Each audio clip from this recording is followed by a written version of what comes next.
నమస్తే, welcome to our channel. నేను సిరి. జగన్మోహన్ రెడ్డి గారు పదే ఒక మాట అనేవాళ్ళు ఏంటంటే, నేను ఉన్నాను, నేను విన్నాను అని చెప్పేసి అయితే మాట్లాడడం జరిగింది. సో అందుకే మరి ఈసారి ప్రజలు కూడా మేము ఉన్నాము, మేము ఓటేస్తాము అని చెప్పేసి ఇలాంటి ఒక రిజల్ట్ ఇచ్చారో ఏమో తెలియదు కానీ, అండ్ ఇలానే వెంకన్న కూడా నేను ఉన్నాను, నేను రిజల్ట్ ఇచ్చానని చెప్పేసి వెంకన్న కూడా అన్నట్టు అనిపిస్తుంది. సో ఈ అంశాన్ని మనకి వివరించడానికి మనతో పాటు ఉన్నారు ప్రముఖ senior journalist, political analyst CS Rao garu. నమస్కారం సార్. సో ఇప్పుడు చూస్తున్నట్టయితే జగన్మోహన్ రెడ్డి గారి అంశం ఇంకా అంతే అనిపిస్తుంది. చాలాసార్లు తను అనేవాళ్ళు నేను ఉన్నాను, నేను విన్నాను అని చెప్పేసి. సో ఇప్పుడు వెంకన్న స్వామి కూడా నేను ఉన్నాను, నేను రిజల్ట్ ఇస్తాను అని చెప్పేసి అన్నట్టు అనిపిస్తుంది. సో దీన్ని అసలు ఎలా చూడాలంటారు మరి? సో యాక్చువల్గా జగన్మోహన్ రెడ్డి ఒక మాట అనేవాడు, ఫస్ట్లోనేమో నా ఇంటికి బెక్కలేదు అన్నాడు. ఆ తర్వాత ఏమన్నాడు, పైన దేవుడు ఉన్నాడు, కింద మీరున్నారు, కానీ ప్రజలు ఉన్నారు నా వెంట అని అన్నాడు. ఆ తర్వాత నేను హ్యాపీగా దిగిపోతాను అన్నాడు. అవునవును, వెంకన్న సాక్షిగా ఈ మాటనే అన్నాడు. సో ఇప్పుడు అసలు ఏ స్థాయికి వెళ్ళిపోయాడో మనం చూసాం. ఇదంతా దేవుడి స్క్రిప్ట్. ఆయన ఏమన్నాడు, జూన్ 4వ తారీఖున దేశం మొత్తం ఎదురు చూసేటువంటి దేవుడి స్క్రిప్ట్ ఏదో ఉంది నా కోసం అని చెప్పి అన్నాడు. అవునా? ఇప్పుడు గులకరాయి తగిలి ఆయన గులకరాయి డ్రామా వేశాడు కదా, ఆ గులకరాయి డ్రామా సందర్భంగా ఆయన మాట్లాడినట్టు మాటలు ఏంటంటే, నా మీద అత్యాయతనం జరిగింది, నాకు త్రుటిలో తప్పింది, నన్ను బతికించాడు అని అంటే దేవుడి స్క్రిప్ట్ ఏదో అద్భుతమైన స్క్రిప్ట్ ఉంది జూన్ 4వ తారీఖున యావత్ దేశం అంతా ఎదురు చూసేలాగా అని చెప్పేసి అన్నాడు ఆయన. అన్నాడు. సో బహుశా ఆ దేవుడి స్క్రిప్ట్ ఇదేనేమో. ఏ రాజకీయ పార్టీకి, ఏ రాజకీయ పార్టీ నాయకుడికి జరగనటువంటి అవమానం ఇవాళ అవమానం కాదు, ప్రజల నుంచి చీత్కారం చూశాడు జగన్మోహన్ రెడ్డి. యావత్ దేశం మొత్తం కూడా చూస్తుంది ఈ రిజల్ట్ని. ఆయన చెప్పినట్టు ఇదొక అంశం అయితే, తిరుమల వెంకటేశ్వర స్వామితో పెట్టుకున్నటువంటి వాళ్ళు తిరుమల వెంకటేశ్వర స్వామి చూడలేదు కదా, ఆయన మనం ఏం చేసినా చెల్లిద్దులే అనుకుంటే ఖచ్చితంగా వెంకటేశ్వర స్వామి బుద్ధి చెబుతాడు అనే దానికి కూడా ఇదే దేవుడి స్క్రిప్ట్. ఇదే దేవుడి స్క్రిప్ట్. ఎందుకు చెప్తున్నానంటే, నేను ఒక 2 నెలల క్రితం తిరుమల వెళ్ళాను. తిరుమల వెళ్తే తిరుమలలో ఎప్పుడు వెళ్ళినా కానీ అలిపిరి నుంచి ఎక్కడికి వెళ్ళినా కానీ, ఏ మూలకి వెళ్ళినా కానీ గోవిందనామాలు వినిపించేవి. వైకుంఠంలోకి వెళ్ళినటువంటి ఒక ఫీల్ ఉండేది. 2 నెలల క్రితం వెళ్ళినప్పుడు గోవిందనామాలు లాస్ట్గా గర్భగుడి అక్కడ మనం మెయిన్ టెంపుల్ దాకా వెళ్ళేదాకా వినిపించలా. అక్కడికి వెళ్ళిన తర్వాత వినిపించింది ఏందో తెలుసా, తోసుకోమాకండి గోవిందా, నెట్టుకోమాకండి గోవిందా, మహిళలు ఉన్నారు గోవిందా, పిల్లలు ఉన్నారు గోవిందా, ఇది వినపడుతుంది. అంటే గోవిందనామాలను తీసేసి అక్కడికి వచ్చేటువంటి భక్తుల్ని వైకుంఠంలో వచ్చినట్టు ఫీల్ అవుతుంటారు భక్తులు. మరి ఎందుకు నువ్వు గోవిందనామాల్ని తీసేసినట్టు? తిరుమలలో అయిపోయింది.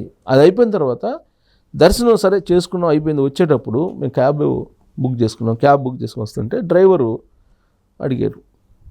డ్రైవర్ మామూలుగా మేము మాట్లాడుకుంటుంటే డ్రైవర్ ఇన్వాల్వ్ అయ్యాడు. మేము ఏం మాట్లాడుకుంటున్నాం, మేము చెక్అవుట్ అయ్యాం కదా రూము, ఈ అమౌంట్ రిటర్న్ రావాలి, డిపాజిట్ అది రాలేదు ఇంకా ఏంటి అని చెప్పేసి అనుకుంటున్నాం. అదేంటి డబ్బులు ఎందుకు రావు, ఆల్రెడీ ఐరీస్ తీసుకున్నారు, వస్తుంది సార్. ఐరీస్ తీసుకుంటారు సార్, అలానే ఉంటుంది, మీకు డబ్బులు రావు సార్ అన్నాడు. ఎందుకు రావు అంటే, అది జగన్ అకౌంట్లోకి వెళ్ళిపోతాయి సార్ అన్నాడు. ఇదే మాట అన్నాడు ఆ డ్రైవరు.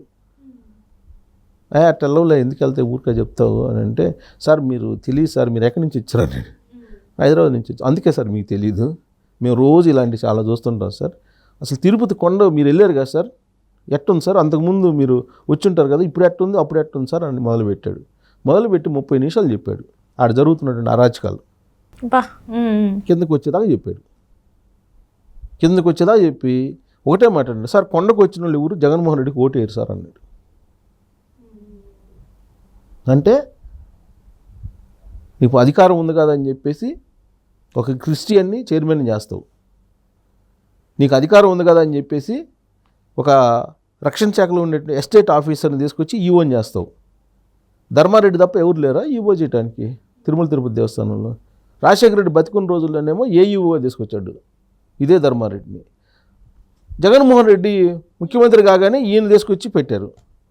దాదాపు 10 సంవత్సరాల పైగా ఆయన తిరుమల కొండను ఏళ్తున్నాడు ధర్మారెడ్డి అని అతను. ఎందుకు వెళ్తున్నాడంటే ధర్మారెడ్డి అని అతను ఇంటర్నేషనల్గా ఉండేటువంటి ఒక బ్రోకరు, బా లైజనింగ్ ఆఫీసర్ అనుకోవాలి మామూలుగా సౌమ్యమైనటువంటి భాషలో చెప్పాలంటే. అంటే జగన్మోహన్ రెడ్డి కేసులకు సంబంధించి కానీ లేదంటే జగన్మోహన్ రెడ్డి అవసరాలు తీర్చడానికి కానీ లాబింగ్ చేయడానికి తిరుమల కొండను ఉపయోగించుకుంటున్నాడు ఆయన. ఇక తిరుమల కొండకు సంబంధించి శ్రీవాణి ట్రస్ట్ అని పెట్టారు. దాంట్లో ఒక పెద్ద కుంభకోణం జరిగిందని చెప్పి కోర్టులో కూడా వేశారు. అసలు తిరుమల వెంకన్నకు సంబంధించినటువంటి డిపాజిట్స్ ఎక్కడ పెట్టారో కూడా తెలియదు. తిరుమల వెంకన్నని అవమానపరిచినటువంటి ప్రభుత్వం ఏదైనా ఉందంటే అంత ఘోరమైనటువంటి అవమానం జగన్మోహన్ రెడ్డి చేశారు. ఆ సందర్భంగా నేను ఆ డ్రైవర్ని అడిగా, ఏమన్నా అంటే తిరుమల వెంకటేశ్వర స్వామి ఉన్నాడు కదా, వెంకటేశ్వర స్వామి ఇంత అరాచకాలు చేస్తుంటే వెంకటేశ్వర స్వామి ఎందుకు కాముకుంటాడు అని అంటే, సార్ భలే చెప్పారు సార్, వెంకటేశ్వర స్వామిని కూడా కట్టేశాడు సార్ జగన్మోహన్ రెడ్డి అన్నాడు. నేను అప్పుడు అనుకున్నాను అదే మాట అన్న, వెంకటేశ్వర స్వామి అనే అతను ఉంటే దైవం అనే అతను పవర్ఫుల్ అని అంటూ అందరూ భావిస్తాం కదా, ఉంటే శిక్షిస్తాడా, అంత శిక్షించకుండా ఉండడాను. ఇవాళ రిజల్ట్ చూస్తే అదే కనపడుతుంది. నేను అనుకున్నాను వెంకటేశ్వర స్వామి ఉన్నాడా లేదని సందేహం ఉండేది నాకు. ఇవాళ నాకు ప్రూవ్ అయింది వెంకటేశ్వర స్వామి ఉన్నాడు అని. అదే రాజశేఖర రెడ్డి కూడా గతంలో ఇదే రకంగా ఆయన శాశ్వతంగా ప్రకృతిలో కలిసిపోవడం జరిగింది. దానికి కారణం ఏంటి అనేది కొంతమంది ఆధ్యాత్మికవేత్తలు చెప్పేది ఏంటంటే, తిరుమల వెంకటేశ్వర స్వామి 7 కొండలు కాదు, అది 2 కొండలేనని చెప్పేసి అని అక్కడేదో సర్వే చేశారని చెప్పి అప్పట్లో వచ్చింది. ఆల్రెడీ ఆ సర్వే కూడా చేశారు, దానికి సంబంధించి జీవో కూడా ఇచ్చినట్టున్నారు.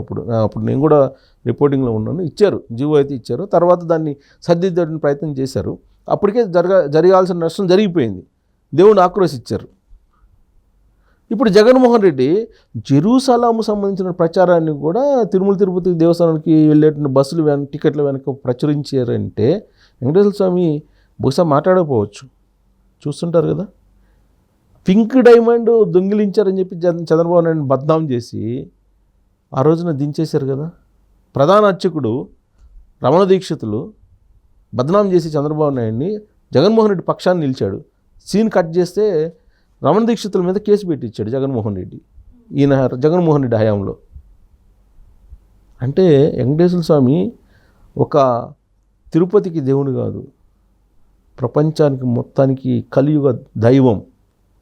నువ్వు చేస్తూ వెంకటేశ్వర స్వామి చూడ్డా అనుకో, మాకు నేను ఉన్నాను నేను విన్నాను కాదు, నువ్వు ఎక్కడున్నావో ఎక్కడ ఏ అబద్ధాలు చెబుతున్నావో ఇన్ని అబద్ధాలు చెబుతున్నావో ప్రజలను ఎంత మోసం చేసావో వెంకటేశ్వర స్వామి చూస్తాడు. ప్రత్యేకించి కుల దైవంగా దేవతగా భావిస్తుంటారు ఆంధ్రప్రదేశ్లో ఉండే ప్రజలు వెంకటేశ్వర స్వామిని.